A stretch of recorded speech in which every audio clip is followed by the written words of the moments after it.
All right, everyone, we're back. Happy 1 o'clock. I hope if you didn't get lunch in our last session with the guys at Inform Cyber, then maybe you're going to grab a snack and listen to Nathan's awesome session. This is actually a really fun and intriguing session about good rules for online communities with a tool called CommunityRule, which we actually use this year for LSW. If you created an account on our social kind of features, there's an agreement to a community rule. So I'm excited to be able to provide additional information and demo. Nathan is a professor at CU Boulder, and Community Rule is a tool developed out of CU Boulder's Media Enterprise Design Lab. And Nathan's in and around the community everywhere. So I'm so excited to have him here at LSW 20. And Nathan, I'll let you take it away. Thank you so much, Morgan. Really, really good to be here. I last year gave a talk that was the first talk about the thing that I've spent the whole past year ever since working on, which is this idea of exit to community. And I was just so grateful for the opportunity to try it out first at Longmont Startup Week and got great feedback that has launched, what's now a kind of global campaign and networking strategy and legal research and all sorts of things. So I'm really excited about learning from you all about where this project can go. As Morgan said, I'm just down the road at CU Boulder. And so I'm close and would love to be in touch. So what I'm going to share today is, I think, especially pertinent in the moment that we're in, where more and more of our lives are online. But there's also a really long prehistory, and one kind of signal moment in recent months since the rise of our changed world is I got called up by my aunt, who's a kind of veteran theater director and also an anthropologist, someone who is always like scrutinizing whatever situation she's in, and she's now involved in work around death, working with hospices and people who are facing the end of their lives and their families. And so, as you might imagine, she's kind of been swept up in a moment where the way that we die, or the way that some people are dying among us, is very different, in isolation, where family members can't be with their loved ones. And so she found herself as part of a group of people who do similar work, kind of rapidly deploying to respond to the moment and provide resources. And so people all over the country who do similar work were, banding together and creating something, using Google Docs and rapidly testing things out and authoring. And she called me and said, what is this called? I've never quite experienced something like this, where I don't know who's responsible for what. We're all doing this thing together, but whose is it really? And it was kind of funny to hear her say that, because ask about this, because what she was describing is one of the things I study, and in the kind of academic parlance, we often call this peer production. A form of practice that's very common in open source software, in certain forms of art, in a wide range of online practices and activism, in the kinds of mutual aid efforts that we're seeing spur up around the world. And yet for her, this was new, and she was kind of more cautious going into this than I think a lot of us are, and maybe for good reason. And, she said, what should I expect here? How should I behave? And, based on my work in this field, I warned her that there's probably going to be a benevolent dictator in the group who rises up and ends up taking control and who's very nice and respected and liked, but who's going to walk away with a lot of the credit and authority. And a few weeks later, she called me back and said that that's exactly what happened. This is a very common pattern in our online networks and in our online interactions, where in the midst of what can feel like and be described as a very democratic and organic experience, we see the return of some pretty pretty old and in some ways kind of reactionary forms of authority, where you have people in positions of power in our online communities who don't have a lot of accountability, at least direct accountability, to the groups they're in. I often think of my mother's garden club in this context, which is, a group of neighbors who get together and look at each other's gardens and, do projects together. And they have like elections and a board and officers and, a whole set of things that are very familiar in offline organizations, but which are very unfamiliar in online contexts. And I'm going to probe that a little bit. Now, there are exceptions to this pattern. So, for instance, Wikipedia is a famous one. This is an organization that is a really important piece of internet infrastructure and is governed in a remarkably participatory way, at least in theory, where there are all these roles that people can take. And in some of the important roles, they're elected. And there is a benevolent dictator in the form of Jimmy Wales, the founder. But over time, his power has really eroded to the point that now it's quite limited. And he even talks about himself more as like a constitutional monarch, benevolently actually just observing all that goes on, but not really interfering. And in a lot of ways, that's true. But at the same time, if you actually start loading the software that underlies Wikipedia, MediaWiki software, you realize none of this stuff is hard-coded. None of it's in there.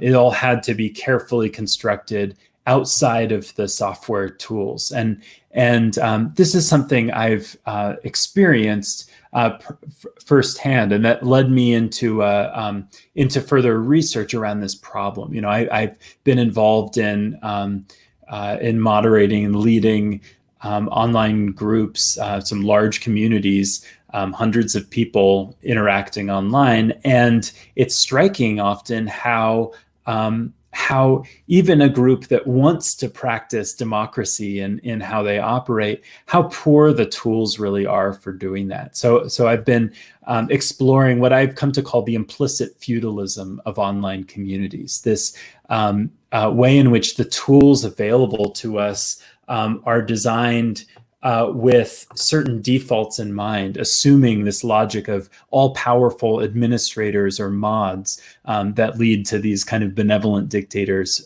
for life.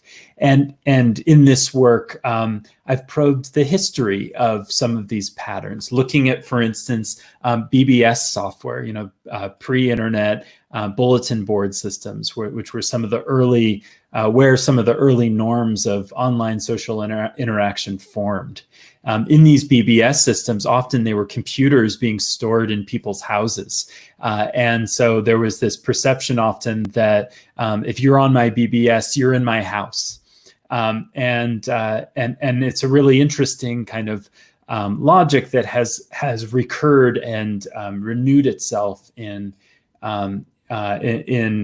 from anywhere from through America Online chat rooms to now Facebook groups and Reddit subreddits and all these sorts of things. This logic of the all-powerful administrator, moderator with power to silence and censor participants in the group, to kick them out, to use these fairly draconian mechanisms, which offline might be viewed as pretty hostile and scary, are just a norm in online communities, while modes of democratic engagement offline, like voting and elections and transparency and judicial oversight, are just not present in these communities, except when it's offered by the kind of arbitrary power of a platform company like a Facebook or a Reddit.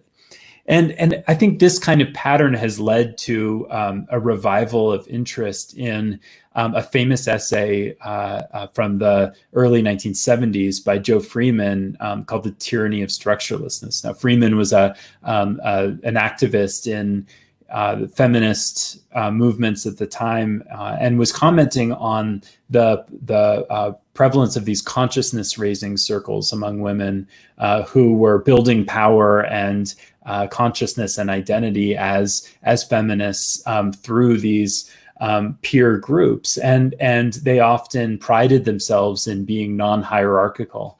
And Freeman called some of this practice into question, pointing out that if you do not define an explicit structure, you run into the danger of having that structure decided for you and being harder to change.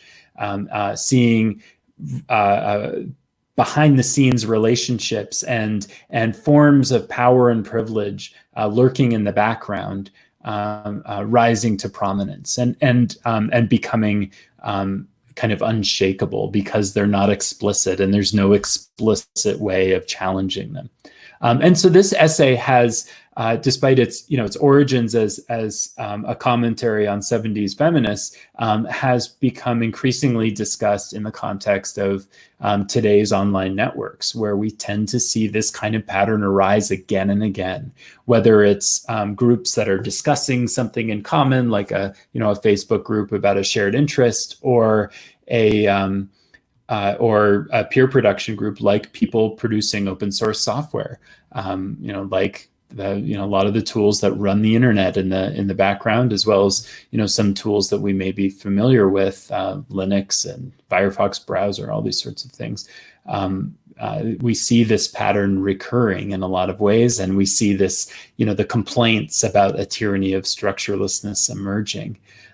And almost inexplicably for communities that pride themselves on openness. So we have a kind of tyranny of openness that emerges in these online communities. So what do we do about this? I mean, is this, first of all, is this okay? Or is this something that we want to address? I would argue that by not challenging the implicit feudalism that is so widespread, we're missing out on a few things. One is we're missing out on potential participation. When participation is so locked in to these kind of dictatorial figures, you're losing out on the ability to really learn from and incorporate the ideas of others, who, including those whose ideas might be hard to hear at first, who that dictator might not be willing to listen to, but whose voices would really benefit the project in the long run. And we see these kinds of exclusions occur. For instance, open source software is the participant demographics, according to, for instance, studies by GitHub, suggest that that open source software contributors are over 90% male, are very, very homogenous ethnically and so forth. And so you have these kinds of built-in exclusions despite the openness that appears apparent. And then the third concern that I have about this is what it's doing to us as a society, as people, as political subjects and political agents, social agents. When we get used to practicing, the consequences of implicit feudalism in our online lives, how does that affect what we feel capable of in our lives as a whole? Do we feel that it's just incumbent on people who happen to be in positions of leadership to do that right?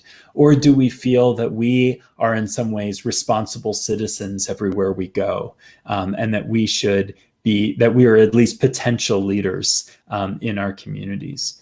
And also, what kinds of creative new forms of governance might we be missing out on when we're accepting the rule of implicit feudalism, when we're accepting that admins and mods with dictatorial powers are an acceptable norm? What other kinds of creative forms could we be exploring? And certainly we already see some of that experimentation in all sorts of ways, but often it requires kind of countervening the design of the tools, as in Wikipedia, creating this whole extra structure beyond what the tools support us in doing. and that's a lot of work to maintain.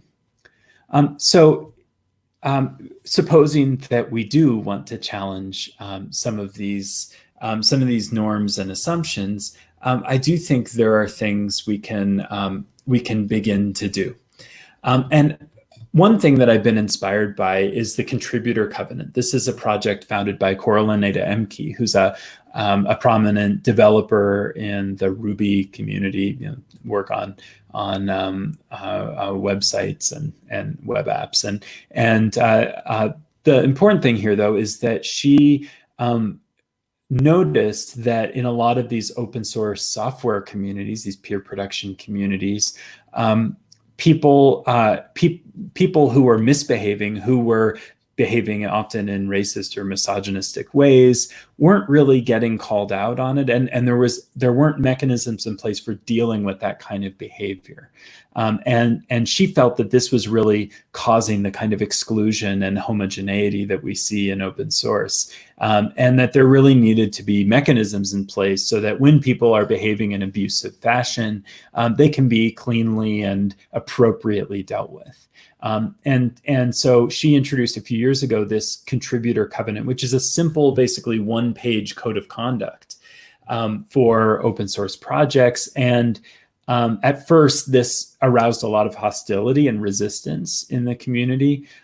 Now, there's still some of that, but the Contributor Covenant has been adopted in thousands and thousands of open source projects, including some of the biggest ones like the Linux project itself, the Linux operating system. And it's a very, very easy thing to, it's already written for you. You just plug it into your, into your GitHub repo or whatever it is. You link to it in your community, and suddenly you have a framework for dealing with problematic participants. And I've experienced this firsthand. For months. A large mailing list that I administer was being held hostage essentially by one problematic participant who kind of wouldn't stop being a problem. And because we wanted to do things very democratically, and it was an open list anyway, I didn't know how to deal with this person, how to get rid of them, or how to address the behavior. And so we kept trying different things, and none of it seemed to work. Tried to, this and that. And then eventually, out of that process, we ended up deciding to adopt the Contributor Covenant. Next time a problem arose, we were just able to deal with it very, very quickly and easily because there was now a framework of rules we could use. The framework of rules was very empowering. It enabled us to clearly, publicly, and transparently address the problem that we were facing. Another example that is kind of a little further afield from this is what Creative Commons has accomplished, which is enabling people to choose intellectual property licenses for their content, how they want to share the pictures, videos, text that they create. In a way that, intellectual property is very difficult and complex law, but this tool makes it very simple to share your work and make a few choices about the kind of license that you want to use. So it's just a few clicks away, a few options, and and the license changes, and you're able to pick the one that's right for you and then pop it on your content. So this model is a little more flexible than the Contributor Covenant, a few more choices, but it makes very complex work very simple in many respects. Another kind of frame of reference for me around the importance of rules here is from a very different context. And when I think of what are some of the oldest sets of rules still in place in the world, I have to think of monastic rules. So these are kind of constitutions for monasteries that have been in place for 1,000 years or more. And the rule of Saint Benedict, at least in the Latin West, is kind of the most famous example of this. And I've actually once reported on a group of hackers in Europe who were using the rule of Saint Benedict as an inspiration for how they ran their community, even though they weren't, explicitly religious in any way. But the rule in this case is both a set of rules about what you should and should not do, but also a kind of work of literature and inspiration about what the rules mean and what the life is aiming toward. And this is it's just a reminder to me of how powerful even a relatively small set of rules can be in shaping the life of a community. So with these things in mind, I in the last few months, with my lab, started undertaking this project called CommunityRule. And this is an effort to figure out how to do for governance what, for instance, the contributor covenant does for code of conduct, what Creative Commons does for intellectual property licensing. So I kind of think of this as a stack, in the sense that you might have a stack of software, where you've got the machine hardware under it, and you've got then you've got the operating system, and then you have the programs running on it. A community also has a kind of stack where you have your people and your, if it's online, the underlying technology, maybe underlying law, and then and governance, and then the policies you make with governance, and then your forms of collaboration, often your culture lies there, and then how do you broadcast your circulation and licensing. And each of these layers is really important. But what I argue is that we, in our online communities, we tend to deal with all the layers but the governance one in explicit fashion. And we're keeping the governance layer kind of implicit and allowing it to fall into that pattern of implicit feudalism. So for instance, it's now quite common for an open source project or a Facebook group to have a set of policies in place. There are lots of cultural norms that start getting adopted and can be passed around through just people's behavior. That we certainly have underlying technology, a sense of what it takes to be a member.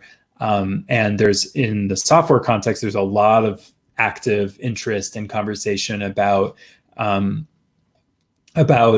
software is licensed, whether using the MIT license or the GPL or something like that. But the question of who is really in power and how decisions are made is often left out of that mix. And it's left to a kind of tyranny of structurelessness or a kind of implicit feudalism to determine. And if you leave it, up to the tools that are available, you end up with these feudal structures. You end up with, one or a small group of moderators in a Facebook group who have, essentially unquestioned power. You have whoever's the owner of a project in a GitHub repository for an open source software project. They are the owner.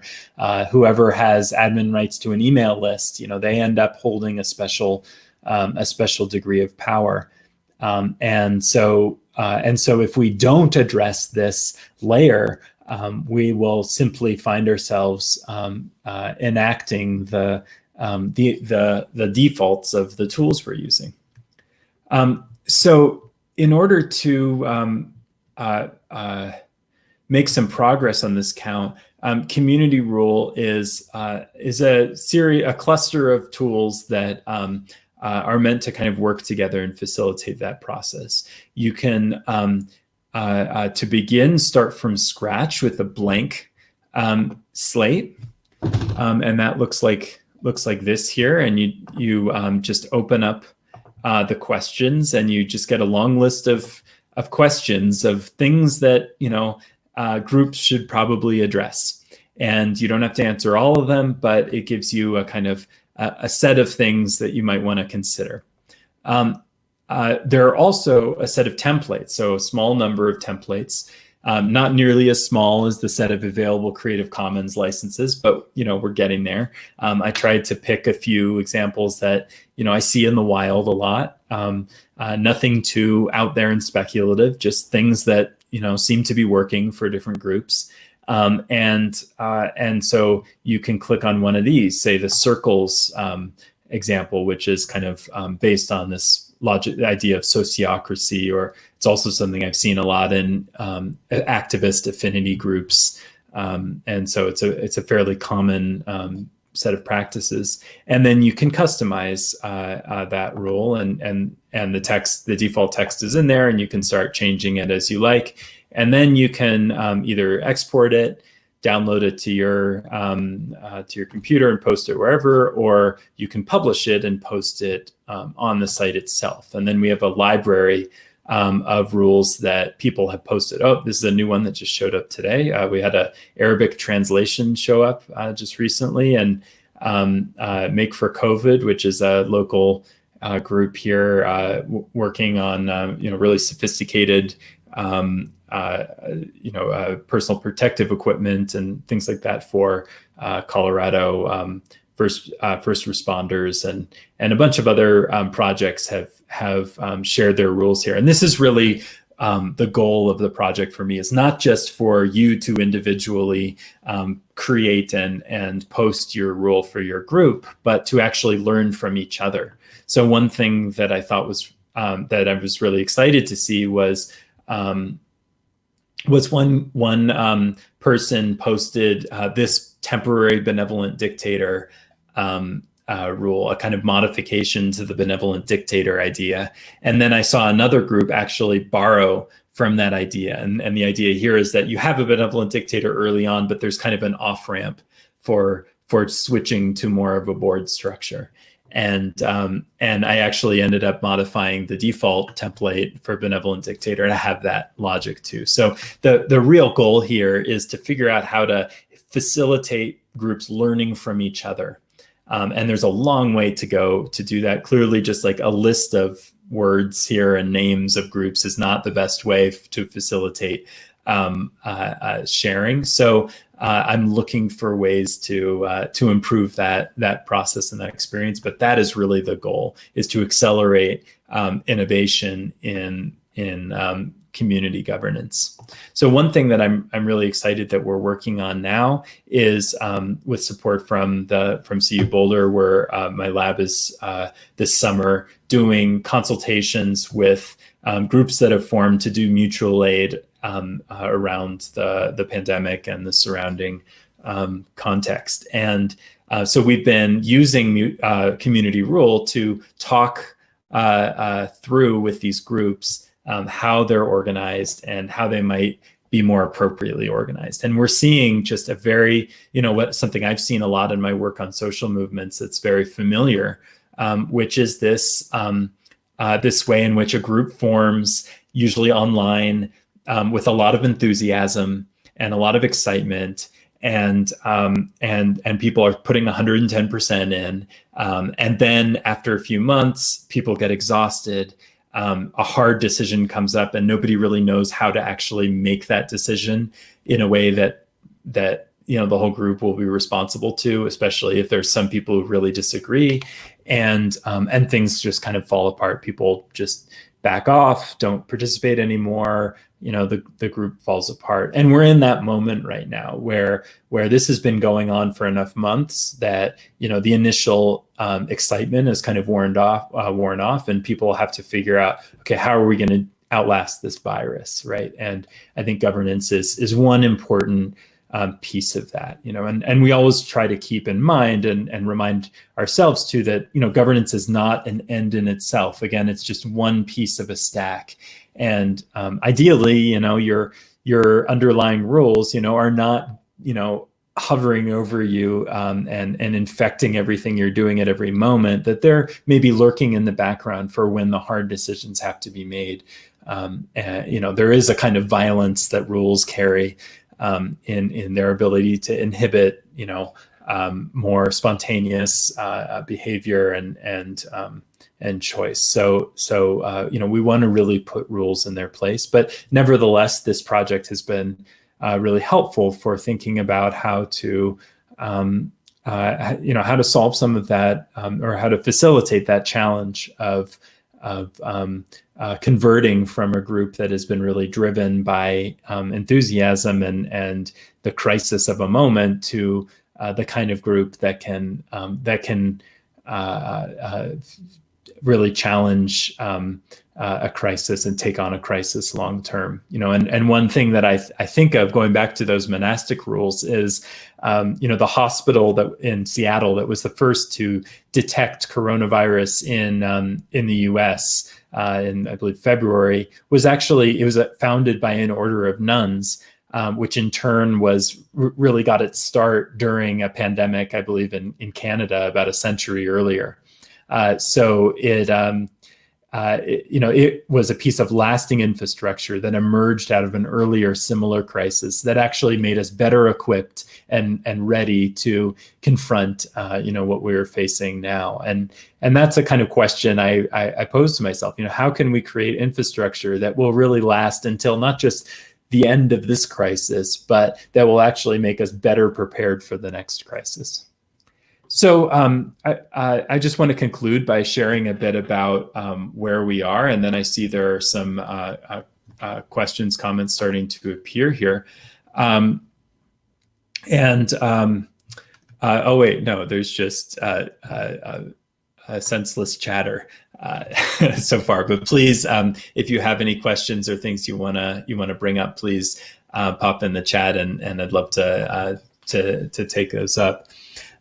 So I just want to share a little bit about where this is going. This is an open source project, and it's hosted on GitLab, and I'm really eager to work with others in helping to improve this. We've got a big list of issues that we're working on, things that could use some improvement, and so. Invite anybody who has both people with interest in software development, but also just users who want to share their experience here and let us know what could be done better. We'd really appreciate that.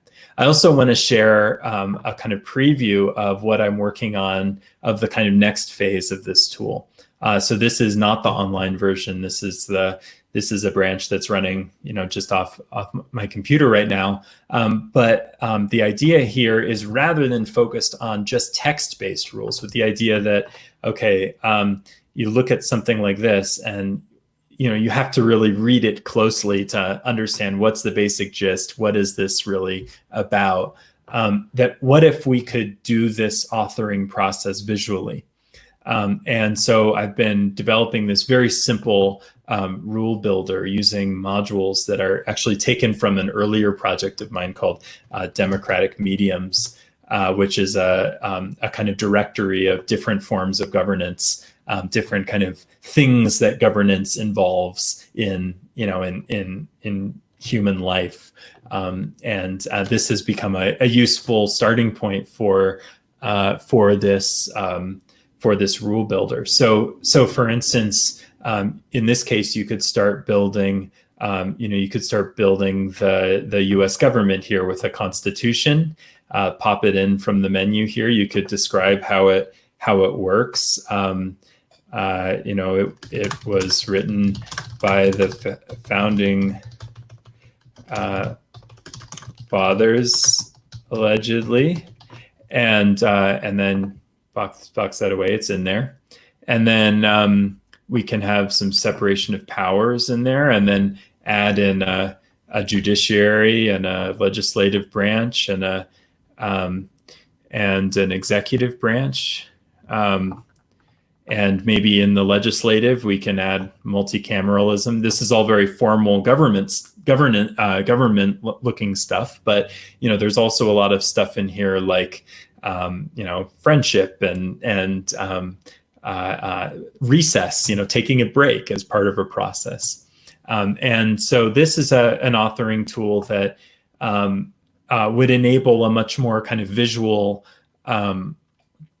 approach to how the rule authoring process works, and I found that it actually makes it a lot easier to make a rule much more quickly. It might have fewer details in it, but it gets the basics relatively rapidly. My goal is really something much closer to Creative Commons, something where it's just a few clicks and you've made your selection. And another thing that a Colorado-based company and I are working on is how to create more of a chooser experience with the templates, so that just a few questions and you can get the templates that are probably best suited for your group. So these are some of the things I'm working on. And I think there's a long way to go to make it really usable and ready to roll. But I'd really love feedback and ideas about how to create visual experiences that really facilitate this process of creating rules. I want it to be something where it's easy enough that people just don't. It's not something you dread, not something you worry about. You just kind of do it real quick, pop it in, and don't worry about it, until you really need it. As with a Creative Commons license or the the contributor covenant, that code of conduct. One other note I'll add, just for further context, is that this is part of a broader effort I'm involved in called the Meta Governance Project, which is a interdisciplinary research group. It's made up of academic researchers as well as developers and entrepreneurs, people who are building online governance software.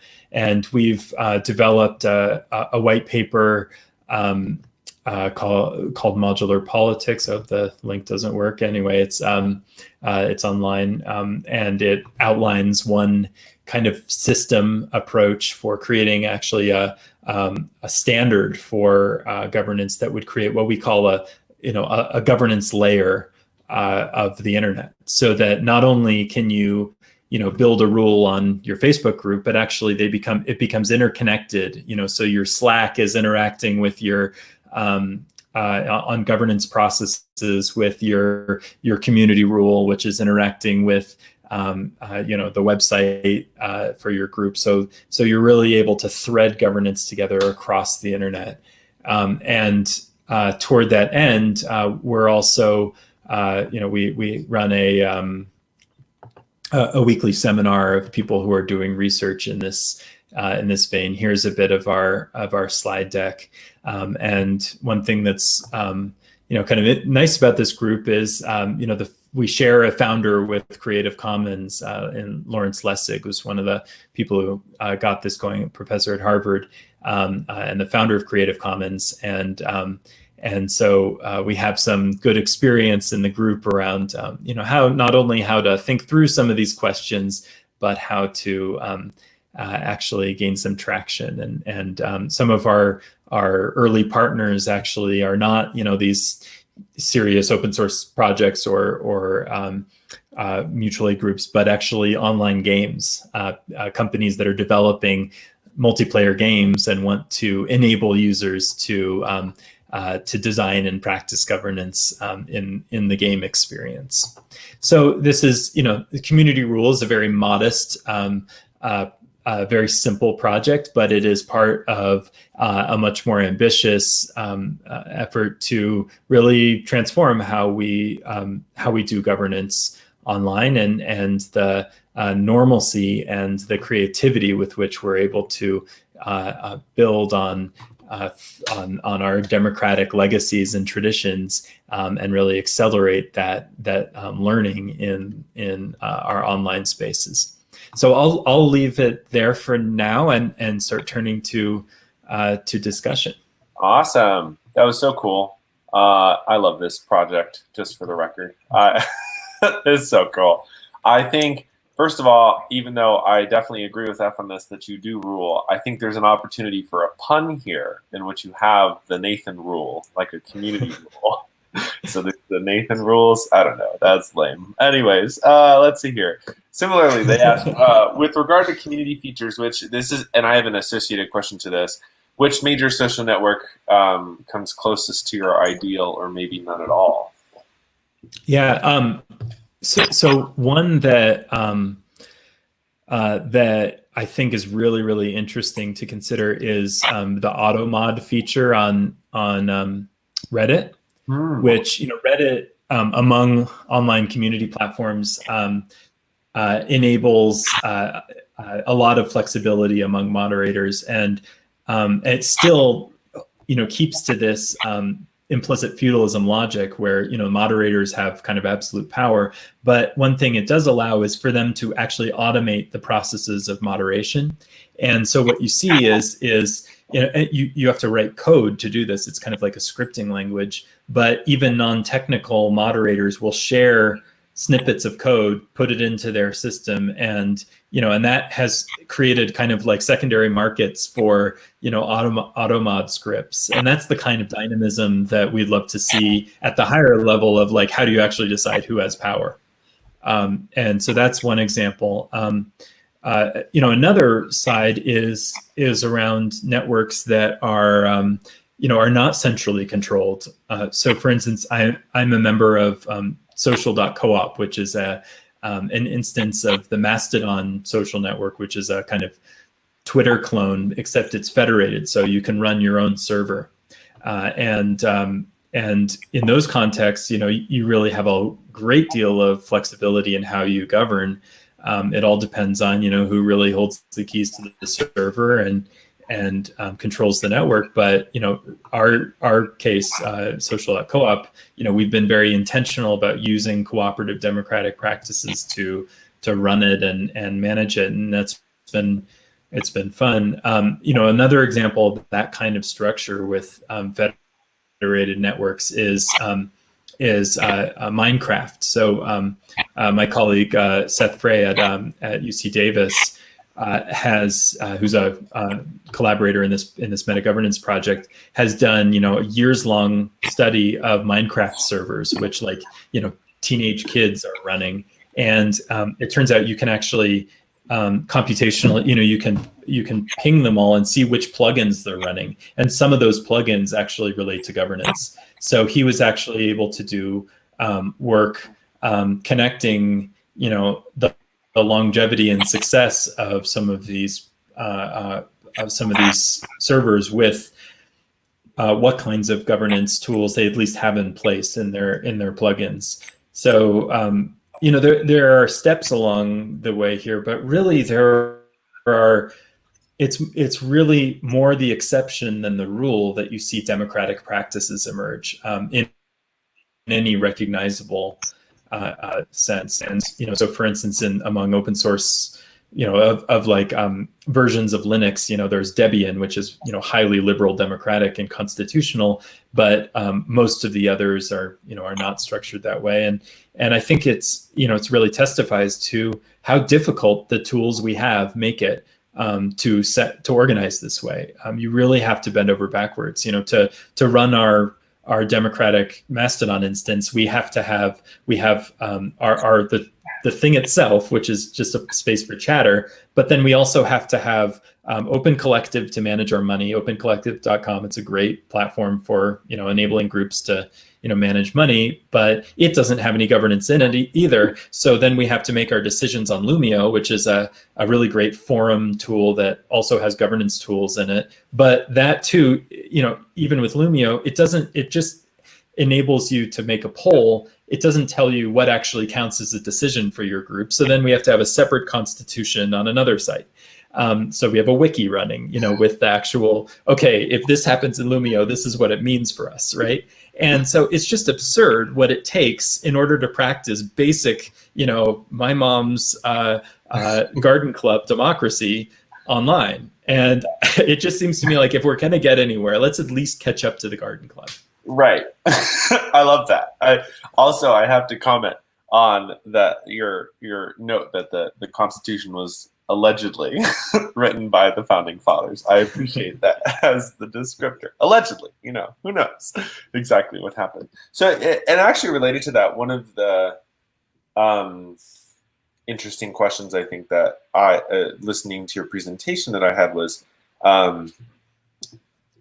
those companies that have financial incentives, more or less, to preserve benevolent dictatorship or some kind of, feudalism, whatever it be, big social networks or just big platform technology or operating systems or otherwise. I mean, I suppose what I'm interested in is is it worthwhile for the online communities that spawn out of those larger platform companies to use more democratic mechanisms? Is that a worthwhile exercise? Because in the end, it's still the big benevolent Dr. Evil. Or is it better to just seek an alternative?